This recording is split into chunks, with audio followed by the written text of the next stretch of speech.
So how much input and vote did you have on this year's quarterback decision? A ton. You know, Baker Mayfield is the right guy in the right time for the Cleveland Browns. So how close were you on Sam Darnold? Was it a hard choice? Oh, no doubt it was. Yeah. I mean, both of those guys are going to be outstanding players. But when I evaluated Baker, when I saw his internal strength, his ability to get people to play above and beyond the way they play, and just his internal belief on that he has this will to win, and you combine that with his accuracy and arm talent and his performances in big games, and you knew that this guy had it. And John Dorsey was there with you on that? No doubt. And was Jimmy Haslam with you on that? Because he attended the the pro day that Sam put on here at Yeah, USC. he did. We were all, you know, we went around. I thought that was one thing we did a great job of. We went around to go see all those guys personally and spend time with them and watch them work out and watch them Was throw. Mr. Haslam leaning Darnold at that point? That's what was reported. No, I don't. You know, again, I can't, wherever that report came from, I did not know that. We made a decision as an organization collectively to take Baker Mayfield, and that was the right decision, no question. Okay.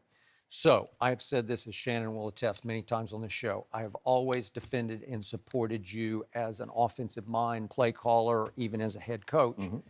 But you lost me during the Hard Knocks episodes over the scene in which you called in Baker and Drew Stanton, and you informed Baker that he had won the backup job. And it seemed like from the start you were not giving him any chance to compete at all for the starting job with Tyrod. So can you background me on that? Can you explain how that all unfolded and why Baker didn't even get a chance from the start? Absolutely. We made a commitment to Tyrod Taylor when we brought him in that he was going to be the starter. And I thought we needed to get him up and running in the offense. We had a new offensive coordinator, new system. And when you make that commitment in front of your football team and everybody else, you have to support that. If Baker Mayfield was going to become the starting quarterback, it was going to show itself out, you know, over time. It wasn't about if he was with the first unit, the second unit, the third unit. The talent was going to show itself in time. And so I wasn't concerned about that. We had a football team, as you mentioned, that was coming off an 0-16 season. So they needed to know who the leader was. And the one thing I always do with my players, I'm very honest and upfront. So I brought those two guys in to be honest and upfront and tell them exactly. Drew and Baker. Yes, Okay. to tell them exactly how we were going to go about it.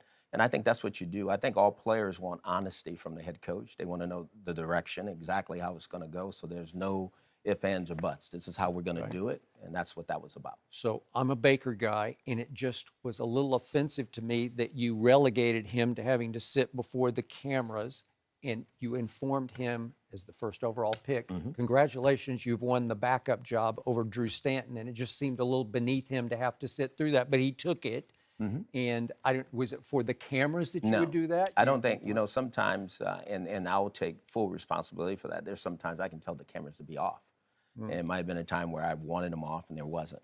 There hasn't been any other mini scenes other than when we let players go, you know, where there was those kind of conversations that were had. Would you have liked to have the cameras off? Oh, absolutely. You like to have it back because I don't want people, I mean, it's all optics at the end of the day. You know, I'm going to do what I feel I need to do for a football team and be honest and upfront. And that's what I did. And it wasn't to put, you know, Baker down or to put Drew down. It was to do what I felt was right for a football team and being honest and upfront. And Baker didn't complain about it that I know of. No, it's never been an issue at all.